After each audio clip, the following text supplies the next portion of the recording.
What's up, everybody? It's your boys Gin and Juice back at it again, and we have another question. Ooh. That question is, should we invest in stocks or Pokemon product? That's a good question. So let me give you a hypothetical. Okay. Say I have $10,000 right now. Should I invest in the stock market or should I invest in Pokemon product? And if so, why? Wow. Ooh, that's a tough one. Jeez. I don't know. I feel like Pokemon product over stocks. Interesting. Why would you say that? For me, if I was going to invest in stocks, I would go like the safe way. Probably just buy like Blue a chip. nice mutual fund or a really stable company, you know. Just Buy a lot in like Walmart or something? Yeah. Something big and safe because, you know, I don't have the time in the day to read the news, to follow up on all of the company earnings and things like that. So my uncle, who has a lot of time on his hands, does that. You know, he trades stocks. He's out of the market now because it's at the time of this recording, it's pretty volatile. Yeah, very volatile. His day is like, you know, record and watch MSNBC later, scour the internet for, you know, news about the company or other companies, to watch how, you know, world events affect stocks. So he's pretty much glued to his computer doing his research and trading stocks when he was doing it. And he did pretty good. But again, that's the time commitment. You have to commit to doing all of that to know when to buy, when to sell, and which companies you want to pick. Or you go the safe way, you know, just buy a mutual fund and, you know, have slow growth over the years and things like that. But with Pokemon, I mean, we've seen the explosion. Yeah. You know, I mean, we didn't know it was going to happen. We didn't foresee the crystal ball to say, hey, let me buy this, you know, first ed Neogenesis box of last year, at the end of last year, for like $6,500 because I know by this time now it's going to be like a $30,000 box, $20,000 box. I didn't know that. I figured every year there'd be a slow growth on the box. So I figured, okay, yeah, like a little bit better than stocks. Stocks are up and down, you never know. But, you know, at least the WOTC seal products, you're not printing those again. So they'll slowly go up in value. I think you kind of hit the nail on the head. And by all means, we are not financial advisors. Don't take anything we say. You know, this is just our opinion of what we would do. You could choose to do whatever you want, but this is what we would do, our normal discussions that we have, and we're giving you guys an insight of the conversations. I think you hit the nail on the head. I think when you're looking at stocks, I personally don't have the time myself or the knowledge to go in there and really take my $10,000 and grind through to try to increase that money. I think I would put my money into, you know, higher end companies, big name brand companies that I know probably more than likely not going to go anywhere. And I would just do basic research to see which one of the bigger companies have the potential of growth. I mean, like for something like Walmart's and Targets of the world, their online business has skyrocketed, which means that their actual profit share and so forth is continuing to go up. So putting my money into companies like that are internet first, that, you know, handle goods is probably a good way to go. But, you know, Walmart's not going to grow, you know, say their share. I don't know what their share cost is at the time of this recording, but let's just say it's $75 for one share of Walmart. In order for it to go to 80, it could take a year. It could take 2 years. And that's only a $5 growth over a period of time. So like, granted, you're going to make some money, but what does that mean? And, you know, when you look at Pokemon, you can take $10,000 and overnight, realistically, it can double in price. And Even like Dude Luck, he, you know, pulled a trigger and bought a base box for $14,500. Yeah. Before he even got the box, that box had gone up in value up to like $5,000. Yeah, it was like almost about $20,000. Yeah. I mean, are you ever going to see that kind of growth in a stock? I mean, unless you take one of those high risk, you know, like penny stocks where you're hoping that it goes up from 1 cent to 10 cents and you've bought like 100,000 shares. or that 1 cent could go to zero. And I think that if we did this recording this time last year, our answer might be a little bit different. Right. This is just right now in the times. Yeah. So if you're sitting there thinking, God, I have 10, 20, 30 grand to play with, what should I do? I have that extra disposable income. What should I invest in? Bank savings is paying less than 1%. Yeah. Well, I was talking to Duluth the other day, and interest rates are at all-time low. Yeah. So that means you're not making money in banks right now. No. It makes no sense to keep money in banks right now because they're not growing. Over time, not financial advice. Agreed. Just from our perspective and what right. we've seen, it doesn't really make sense to sit the $30,000 in your savings account to accrue not even 1%. Right. It's like, wow, really? Yeah, and over basically, I think over the next 2 to 3 years, investing in collectibles, and obviously we focus more on basketball and Pokemon over anything, but investing in, say, non-sports collectibles like Pokemon is actually not a bad collectible too. Sure, not a bad idea. It's not a bad idea, especially over the next 2 to 3 years, because you got to think your money and interest rates are going to stay the same for about the next 2 years. Yeah, and that's all because of the pandemic. Right.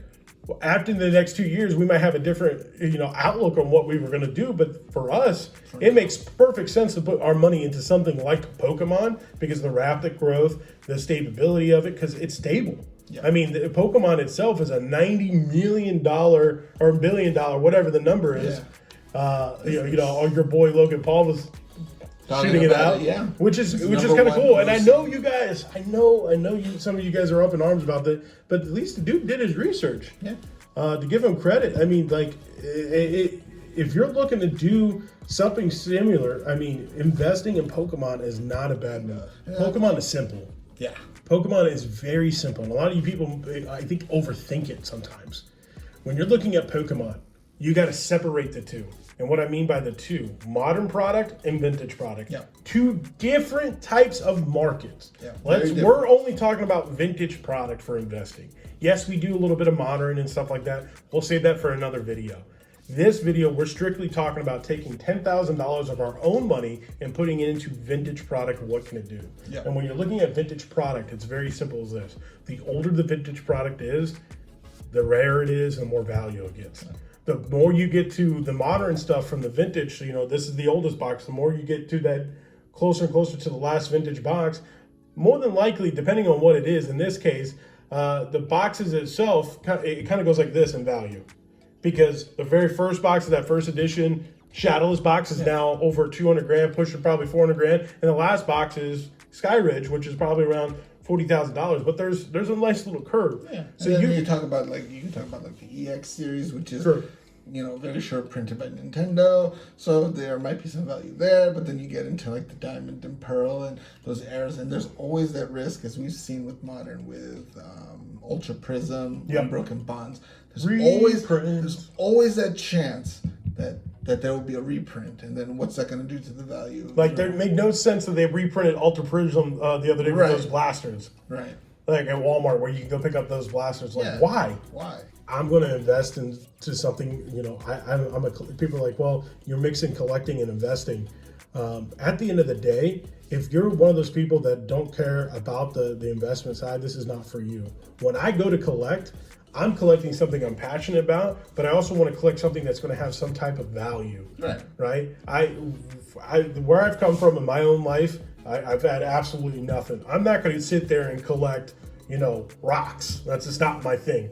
I'm going to collect something I enjoy. Pokemon, for instance, I enjoy it, but now there's a value aspect behind it. One that solidifies my hobby, solidifies what I'm doing, and potentially allows me to grow my collection because I can then take a PSA 10 Venusaur, sell that, and then repurpose that money back into my collection and buy other things I might want for my collection and so forth. Right, and you can even pass it down generations from now. Yeah, absolutely. And it has some sort of, obviously, nostalgia value. Your parent, it's you're handing it to your kids, but then for them too, they also have that safety net that it has some sort of intrinsic value to it. You see it all the time. Value. Yeah, you see it all the time. You just can say oh, cool, I'm in a rough spot. Right.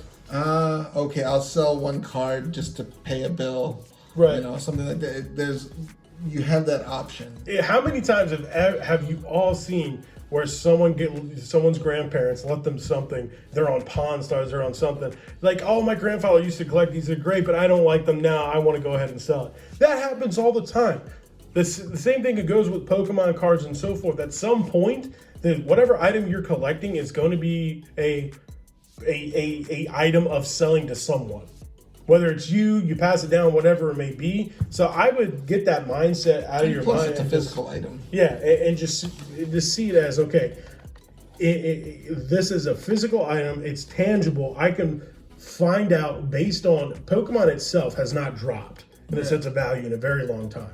There was a point of Pokemon actually being dead, but now it's so popular. It's growing at such a rate. Pokemon Go. Yeah, Pokemon Go. You revived the Pokemon industry. Big time. And with these cards here, like these PSA cards, I think investing in this type of product, there's no slowing down at all. And that, again, these are just our opinions, and we may be blabbering, whatever it may be, but we are letting you, take a look at our inside of our mind. The great thing about Pokemon is people think it might be too late to get into it, but it's actually not.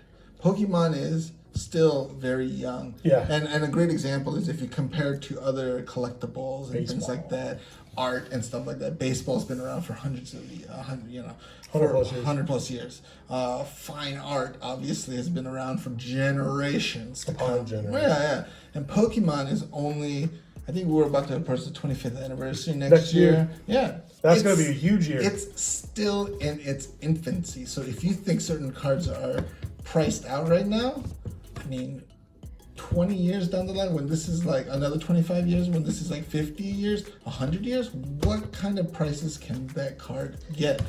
I mean, at that time, it could even be like a Rembrandt, millions of dollars worth in value. But that's, down the line. So it's still, I think it's in its infancy. And, and that's that modern product that we were talking about, and I just threw up the Charizard up on the screen. The modern product that we're talking about, in 25 years, this is going to be vintage. But this is another good example, right? So this card is a modern card, but what do we see in the value? The value went up, it had a crash, and then it's slowly recovering. Yep. Yeah. So we saw this. We both got these cards at the same exact time. We didn't tell each other anything. But around the same exact time, I think we were 3 weeks apart. We both paid about $700 for the card. Yeah. And now the card is easily selling for a minimum of $2,800 to $3,000. And at that point, I thought $700. Ooh, I'm paying a premium for this card. But the reason why I bought it was because I know a 10 is hard to get. Pulling this guy is so hard. I've watched numerous PokeTubers hunting for it, and they pulled it, can't get it or pull it, and it's got something wrong. It's off-centered. It's miss. It's got whitening on the bag. It's this. It's that. 9s galore, no 10s. So I said, okay, I might be paying over market price at the time, $700. I don't know how much it'll go up, but let's do it. And it went up, and then suddenly the price dropped on that thing, and I was just like heartbroken. I was like, oh man. But then now it's slowly going back up. It's recovering. There you have it, and we'll talk to you soon. Deuces. Deuces.